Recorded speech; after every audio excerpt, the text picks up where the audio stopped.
Was the partition of India inevitable? Well, I participated in this debate just under a year ago where I argued that it was not inevitable. But since then, due to recent events and considerations that I've had, I'm coming to rethink that position, and I'd be willing to actually argue that it was inevitable. The main reason why I'm reconsidering it is because of the Arab-Israeli conflict, specifically the epicenter of the Arab-Israeli conflict in the Israeli-Palestinian conflict, the current ongoing Gaza war.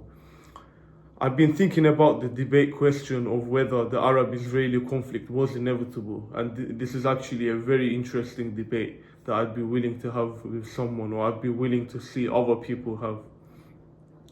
I think that the Arab-Israeli conflict was inevitable, and the more I think about it, the more parallels that I see between this conflict and the partition of India, and I feel as though that both were inevitable. Now, the crux of my argument during the debate, other than the specific events that I talked about, the specific history, was about the wording of the question, about inevitability. If something was inevitable, it was a virtual guarantee that it was going to happen. And I argued that the fact that, many reasons why it was not inevitable, but the two main reasons why I said it was not inevitable is firstly, the burden of proof. The onus was on the proposition, the people arguing that it was inevitable, to prove that there was a point before the partition where it was a guarantee, or at least, in the years prior. And if we actually look at the history in the years prior, the year before the partition happened in 1946, you've got Indian nationalist leaders sitting down with the pioneer of Pakistan, Muhammad Ali Jinnah, and his entourage about the idea of a united India.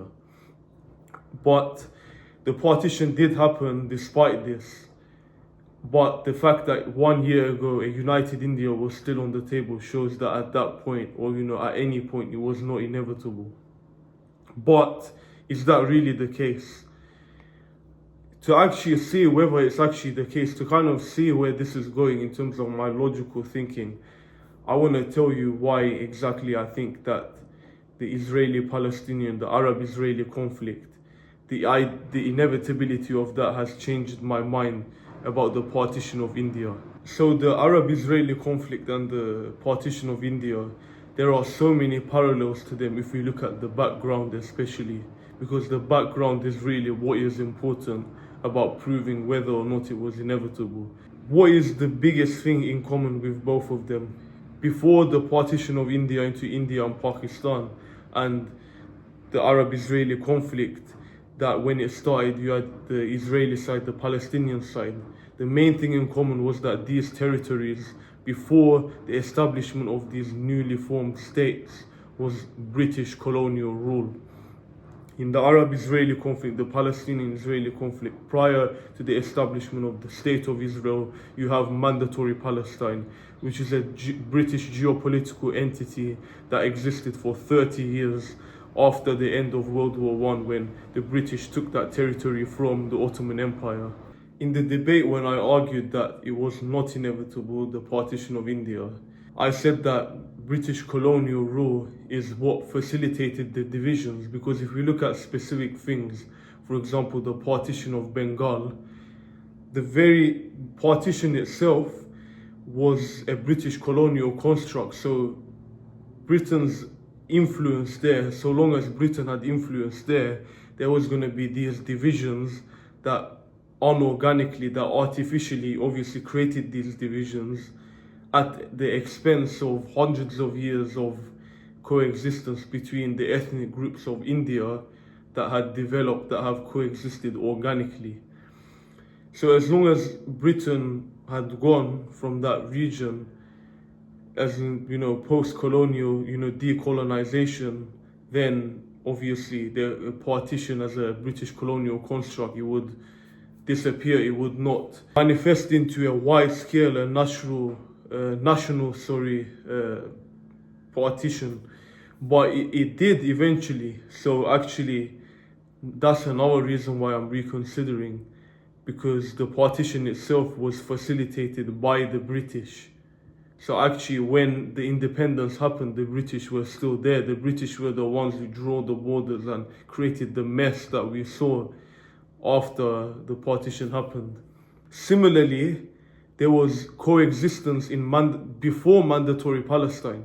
In Ottoman Palestine, there was coexistence between Jews, Christians, Muslims, but not just those three. I mean, those three are the most important because in the Ottoman Palestine, or that entire region, you've got several holy cities, like namely Jerusalem, that are important to these three Abrahamic faiths.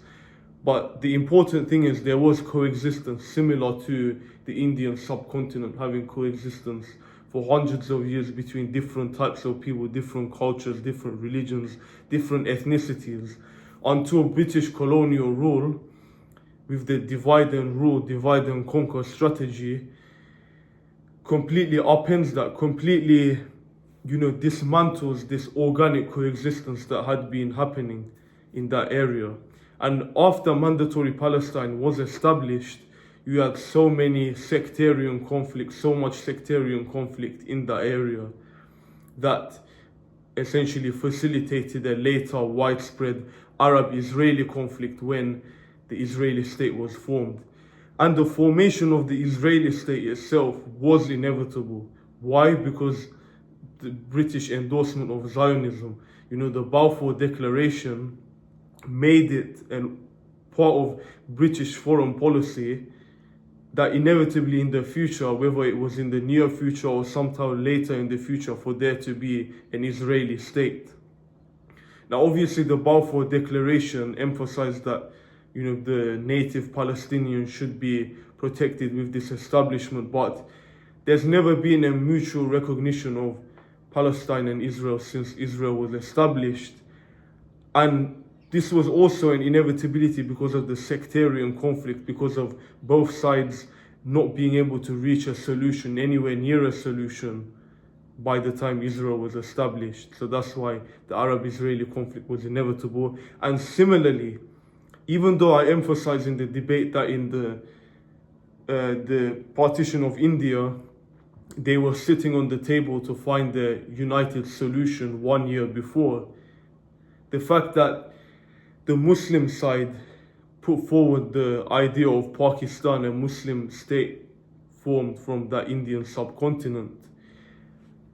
Realistically, if there was not going to be a viable solution which very much favored those proposing Pakistan, like Muhammad Ali Jinnah, who had the upper hand in terms of forming Pakistan, rather in the debate between forming Pakistan and keeping a united India, then it would never have been possible. Even though I was right in saying that it was not inevitable at that point, there was still no solution. So Jinnah and his entourage to push for a Pakistan still being on the table and negotiations failing meant that when the British withdrew, there was going to inevitably a Pakistan and a separate India. So that's the thing. This dichotomy was established by the British, and as the British left, they consolidated the dichotomy by doing a two-state solution, you could say, in the partition of India, but also in the Arab-Israeli conflict. This dichotomy is always this dichotomy, and it was inevitable from the start, in my opinion, in both cases. So that's why I'm changing my opinion on it. Even though I think that both sides equally have a chance of producing a very strong case, at least in the partition of India. When it comes to the Arab-Israeli conflict, I'm firmly of the opinion that it was inevitable. But as I said, when it comes to the partition of India, it's still a 50-50, even though I've shifted my opinion. I have conviction in terms of what I said, in terms of the historical evidence that I provided, in terms of certain points that I made, like even a year before it was not inevitable, even the year before the partition happened, it was not inevitable. But when it comes to the logic that I used, upon further consideration, there's certain small premises, certain small logical connections that I realized I was not sure I could continue to argue for after considering the Arab-Israeli conflict and the strong parallels that it has with the partition of India. So I hope you enjoyed this sort of insightful look into the partition of India. There's so much specifically to talk about in terms of the historical background of the partition. I just can't fit it into one video. So if there's an opportunity for this debate to happen again, I've already done it myself, so for me it would be counterproductive to do it again. So I'd like to see others do it or do similar debates, or even the Arab-Israeli conflict. That's a debate that I would love to have because it's one of the most controversial and most important geopolitical questions of our time. Anyhow, I appreciate you watching this video. Please give it a like if you enjoyed. Comment below if you have any feedback, anything to say with regards to this topic or anything else you just want to say. Thank you so much for watching. Take care of yourself. Have a good one.